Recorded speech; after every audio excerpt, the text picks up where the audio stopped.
నమస్తే రమగారు. నమస్తే జయ. రమగారు, సంకటహర చతుర్థి దీని యొక్క విశిష్టత, ఆ రోజు అసలు మనము ఆచరించాల్సిన విధి విధానాలు, ప్రత్యేకమైన పూజలు అందరూ చేసుకోవచ్చా? ఏంటి రమగారు అసలు? ప్రతిసారి మాట్లాడదాం జయ మనం. ఆ, ప్రతి సంవత్సరం వినాయక చవితి అప్పుడు ఇది చెప్తూ ఉంటాం. సంకటహర చతుర్థి అంటే నెలకి 2 చవితులు వస్తాయి. మనం ఎట్లా వెళ్తాం, మన కాలం ఎలా నడుస్తుంది, మంది డేట్ల ప్రకారం పోతుంది. అవును. 1, 2, 3, 4 నుంచి 30 దాకా లేదా 31 దాకా, కొండకుతో 27, 28 దాకానే. ఇది. అంతే అంతే. అయితే మన హిందూ దీని ప్రకారం, భారతీయ పాత విధానం ప్రకారం చాంద్రమానం నడుస్తుంది. ఉమ్, ఈ చాంద్రమానం అంటే చంద్రుడి యొక్క కదలికలతో మన డే మారుతుందన్నమాట. ఓకే. తిథులు అంటాం వాటిని మనం. 28 ఇవి ఎట్లా పోతాయి? 28 కాదు, పోనీ 29, 30 చేసుకుందాం దాన్ని. ఉమ్, పాడ్యమి నుంచి మొదలు పెట్టుకుని ఉమ్, పౌర్ణమి దాకా 15. ఓకే. అక్కడి నుంచి 16వ రోజు నుంచి మళ్ళీ పాడ్యమి నుంచి మొదలు పెట్టుకుని అమావాస్య దాకా. ఓకే. ఇట్లా మన తిథులు నడుస్తూ ఉంటాయి. ఆ. ఇందులో ప్రతి నెల 2 పాడ్యములు రావాలి, 2 విధియలు, 2 తదియలు, 2 చవితులు, 2 పంచములు, 2 షష్ఠులు, 2 సప్తములు, అన్ని 2, 2, 2 రావాలి. అవును అవును. 2 రానివి ఏమిటి? ఒకటి పౌర్ణమి, రెండోది అమావాస్య. అమావాస్య. అవి మాత్రం సింగిల్ డేట్స్. ఆ. చతుర్దశులు, త్రయోదశులు, దశములు, ఏకాదశులు అన్ని 2 రావాల్సింది. ఏకాదశి నియమం మనకి సాధారణంగా ఉంటుంది. ఎట్లా? శుక్ల ఏకాదశి, బహుళ ఏకాదశి. ఏకాదశి నాడు ఉపవాసం ఉండటం, ద్వాదశి నాడు ద్వాదశ పారణ చేయటం మన తాలూకు హిందూ సంప్రదాయం. అవును అవును. అలాగే హిందూ సంప్రదాయం ప్రకారం నెలలో వచ్చే 2 చవితులని మనం వినాయక ఆరాధన చేయవచ్చు. ఓకే. ఈ చవితి ఆరాధన మనం ప్రత్యేకంగా ఎప్పుడు చేస్తాము? వినాయక చవితి చేసుకుంటాం.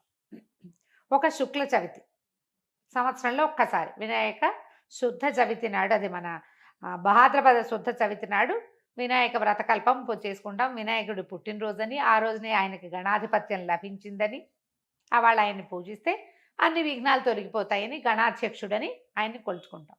అలాగే ప్రతి నెల వచ్చేటువంటి కృష్ణ చవితి నాడు, బహుళ చవితి నాడు వినాయక ఆరాధన చేస్తే సమస్త విఘ్నాలు తొలగిపోతాయి అనేది ఒక ప్రత్యేకమైన నియమంగా చెప్తారు. ఓకే.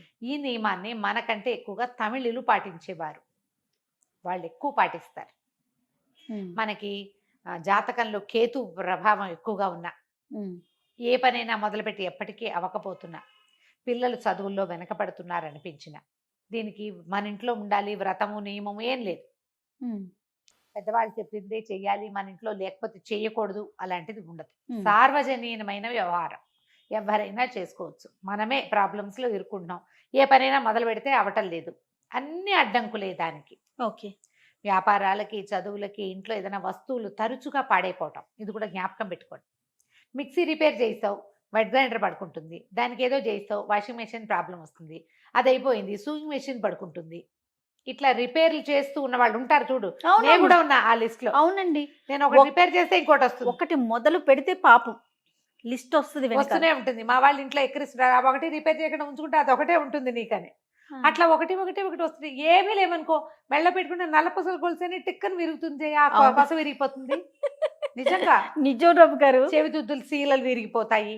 ఆ. కొంతమంది జాతకాలు ఉంటాయి చూడండి.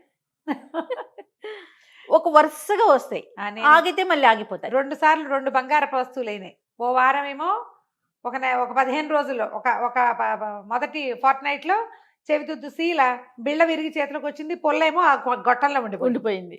ఇదేమిట్రా ఇలా అయింది, దీన్ని చేయించాలి అనుకుంటున్నా. సరిగ్గా 15 డేస్ తిరగంగానే చిన్న గొలుసు ఒకటి పెట్టుకుంటాను నేను, హుక్ దగ్గర విరిగింది. దాన్ని రిపేర్ చేయించా, చెవిది ఈ గొలుసు విరిగింది. గొలుసు ఇంకా రిపేర్ చేయించలేదు, ఉంచారు. మళ్ళీ మళ్ళీ ఇంకోటి ఏదైనా. కొత్తది వస్తుందని. నెక్లెస్లు అవి లింకులు ఊడిపోతే ఏం చేస్తాను, అలా అనిపిస్తుంది నాకు. ఇలాంటి వాళ్ళు వీళ్ళందరూ సంకటహర చతుర్థి చేసుకోవచ్చు.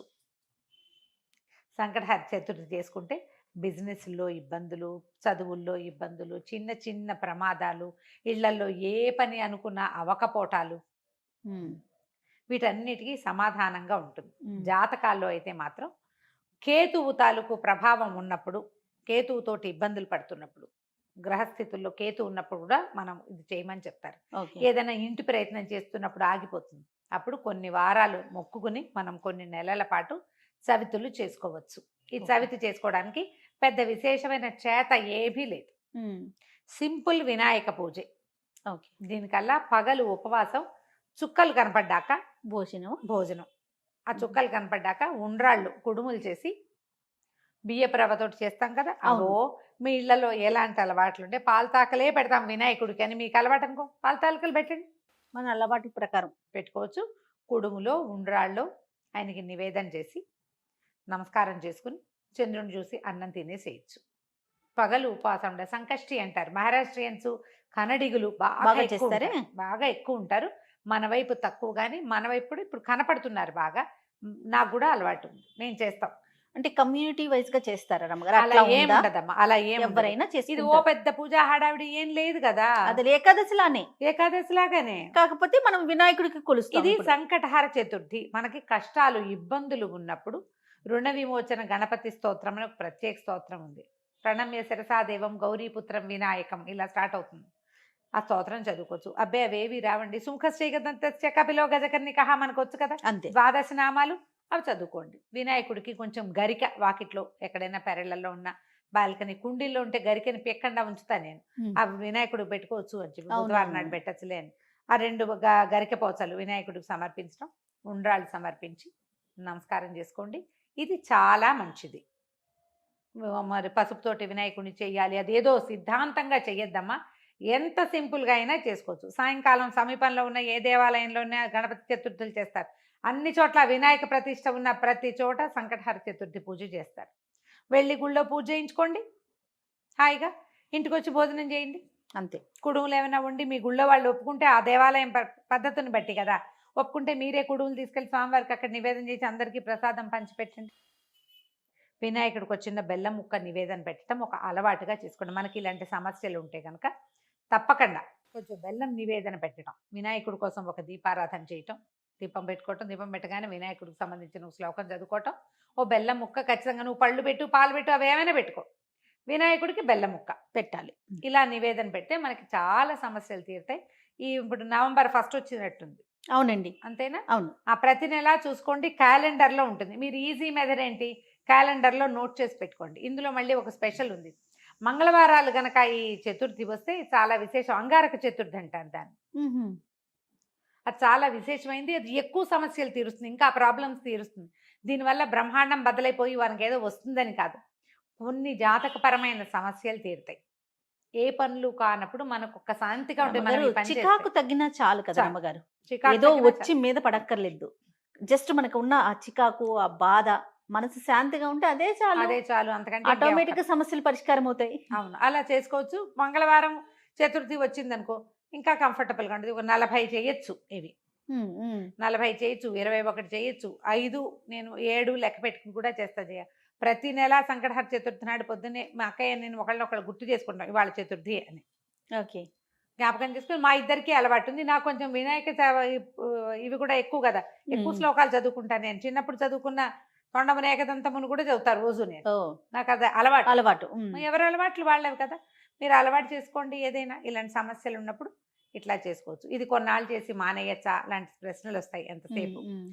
కొన్ని వారాలు నియమంగా పెట్టుకోండి, కొన్ని నెలలు, ప్రతి నెల సంకటహర చతుర్థి చేయాలి. 2 సార్లు సంవత్సరం 2 సార్లు వస్తుంది కదా, మీరు మా కృష్ణ చతుర్థి మామూలు చతుర్థి కూడా చేసుకోవచ్చు. లేదా నేను సంకష్టే చేస్తాను అంటే కనుక ఒకటే. సంకష్టులు మాత్రమే చేసుకోవచ్చు, సంకటహర చతుర్థి మాత్రమే చేసుకోవచ్చు. ప్రతి నెల చేస్తే ఇప్పుడు సంవత్సరం చేద్దామని మొక్కున్నాం అనుకోండి, 12 అవుతాయి. ఒకవేళ మధ్యలో ఒక నెల పీరియడ్ వచ్చింది, ఆడవాళ్ళకి కుదరలేదు. సమస్యలు వస్తాయి, ఇంకోసారి మళ్ళీ మొదలు పెట్టక్కర్లేదమ్మా, కంటిన్యూ చేసుకోవచ్చు. దీనికి మీరు ఈజీ మెథడ్ ఏంటంటే, ఇప్పుడు స్మార్ట్ ఫోన్లు వచ్చినాయి కాబట్టి స్మార్ట్ ఫోన్లో చూసుకుని పెట్టుకోండి డేట్లు. నేనైతే క్యాలెండర్లో రౌండ్ ఆఫ్ చేసి పెట్టుకుంటా ఇవాళ చతుర్థి అని. వాళ్ళు కూడా ఎర్ర వినాయకుడు బొమ్మ వేస్తుంటారు, అక్కడ వినాయకుడి బొమ్మ కనపడుతుంది, టీటీడీ వాళ్ళ దాంట్లో కనిపిస్తూ ఉంటుంది. సో గుర్తుపెట్టుకుని ఆ రోజున మీరు చేయవలసింది ఏంటి, వినాయకుడికి సంబంధించిన స్తోత్రం చదువుకోవటం, గరిక 2 గరిక పోచలు తెచ్చి వినాయకుడికి సమర్పించడం, కొంచెం కుడుములో ఏవైనా నివేదన చేయటం, పగలు ఉపవసించి చంద్రుడు కనపడ్డాక దండం పెట్టుకుని భోజనం చేయటం చేసి చూడండి. మీకు చాలా ఇబ్బందులు తొలుగుతాయి. పెద్ద విశేషంగా ఏదో మాత్రం కాదు, మంచిది. మీకు ప్రధానమైనది ఏంటంటే ఇబ్బందులు తొలుగుతున్నట్టు కనపడుతుంది కనీసం. అది అది రైట్ రమ్మగారు. నమస్తే. నమస్తే జీ.